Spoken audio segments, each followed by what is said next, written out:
Hi, good morning, good afternoon, good evening, wherever you are listening to us from. My name is Mide.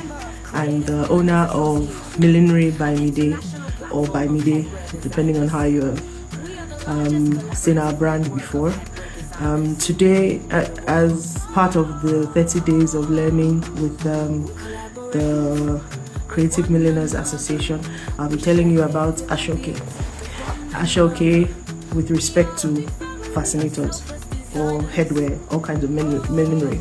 So you're probably thinking about auto gilets, but auto gilets are actually gilets that are already formed, and you're able to just tie them or just place them on your head and clasp them together.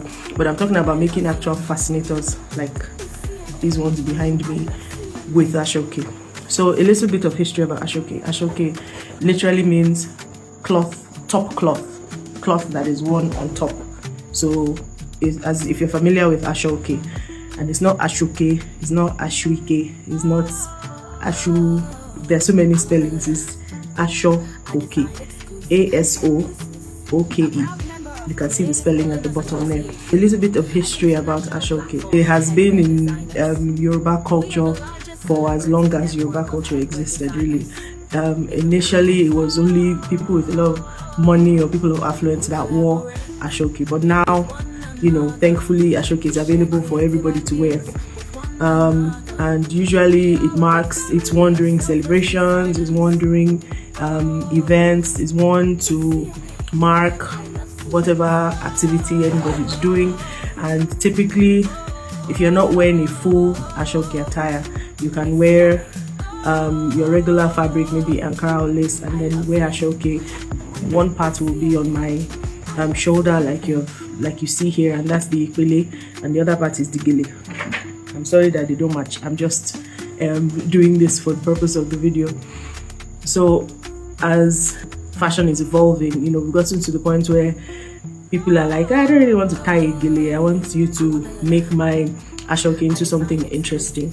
So that's when we now have not just the auto geles, which make it very easy for you to still keep the true gele form, but it's very easy to wear, But now we're talking about actual fascinators, actual headwear, millinery, crafted millinery made out of ASO-OKE material.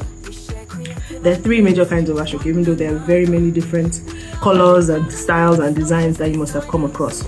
So the three major ones are Sonyon, which is one that has this brown color, and well, not brown, like champagne, and usually has a white design in the middle. You may find it mixed with any other color, but once it has this main champagne or light brown color, that's a Sonyon.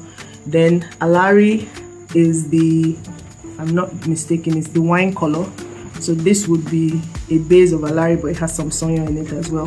And then Etu would be a blue color. This blue color, you can see that this blue color has some Sonyon on it as well. So there are different kinds of ASO-OKEs that you can find. There are different colors, there are different styles, designs, and it's just a function of you figuring out how to make it into a design. Whatever you can do with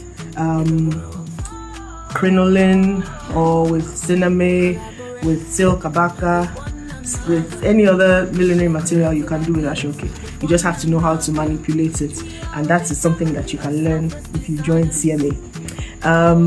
Typically, you would get ASO-OKE in two forms. You would either get it already joined, which is what this looks like. So when you get your gele, it's usually already joined like that, or you will get it in strips, which is like this one I showed you before.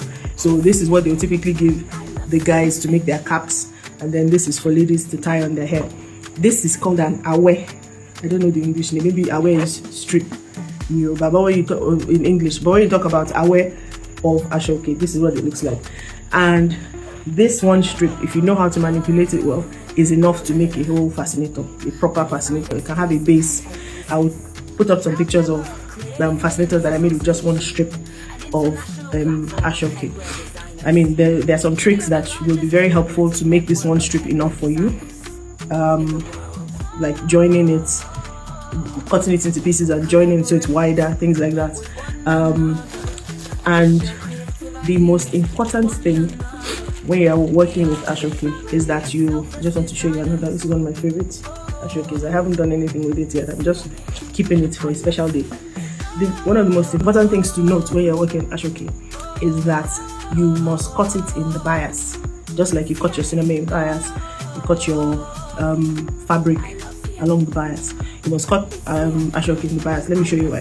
This is the straight ASO-OKE. You see, I pull it, nothing happens. If I go along the diagonal and I pull, you see a little bit of a stretch. You need that stretch when you're working, when you're making your designs. You almost always need that stretch. So it may change how your pattern looks, but if you want to get a very good outcome of your fascinator, please cut along the bias. Thank you very much for paying attention. Once again, my name is Mide. Thank you for joining us on this 30-day journey, and I hope you enjoy the rest of it. Thank you for your attention as I taught you about ASO-OKE. All right.